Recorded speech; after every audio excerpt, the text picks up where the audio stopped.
اللہم صلی وسلم علی نبینا محمد۔ السلام علیکم ورحمۃ اللہ۔ ایک مسافر ایک بزرگ کی خدمت میں حاضر ہوا۔ بزرگ نے فرمایا، کھانے کا وقت ہے، آؤ کھانا کھا لو۔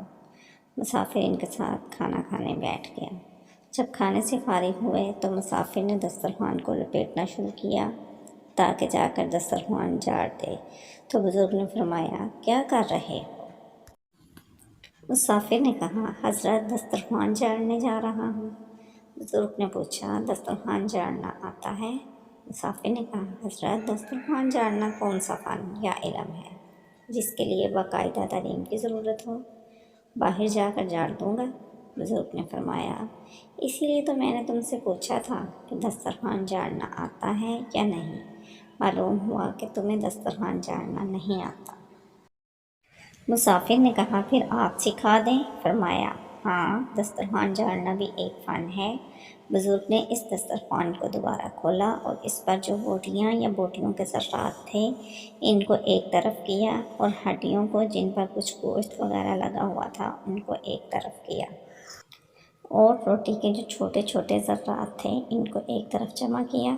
پھر مسافر سے فرمایا، دیکھو یہ 4 چیزیں ہیں اور میرے یہاں ان چاروں کی علیحدہ علیحدہ جگہ مقرر ہے۔ یہ جو بوٹیاں ہیں ان کی فلاں جگہ ہے۔ بلی کو معلوم ہے کھانے کے بعد اس جگہ بوٹیاں رکھی جاتی ہیں، وہ آ کر ان کو کھا لیتی ہے۔ اور ان ہڈیوں کے لیے فلاں جگہ مقرر ہے۔ محلے کے کتوں کو وہ جگہ معلوم ہے، وہ آ کر ان کو کھا لیتے ہیں۔ اور جو روٹیوں کے ٹکڑے ہیں ان کو میں اس دیوار پر رکھتا ہوں۔ یہاں پرندے، چیل، کوے آتے ہیں اور وہ ان کو اٹھا کر کھا لیتے ہیں۔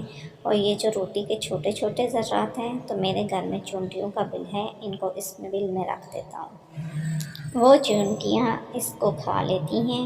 پھر فرمایا، یہ سب اللہ جل شانہ کا رزق ہے، اس کا کوئی حصہ ضائع نہیں ہونا چاہیے۔ اللہ ہمیں بھی رزق کی عزت و تکریم کرنے کی توفیق عطا فرمائے۔ السلام علیکم ورحمۃ اللہ۔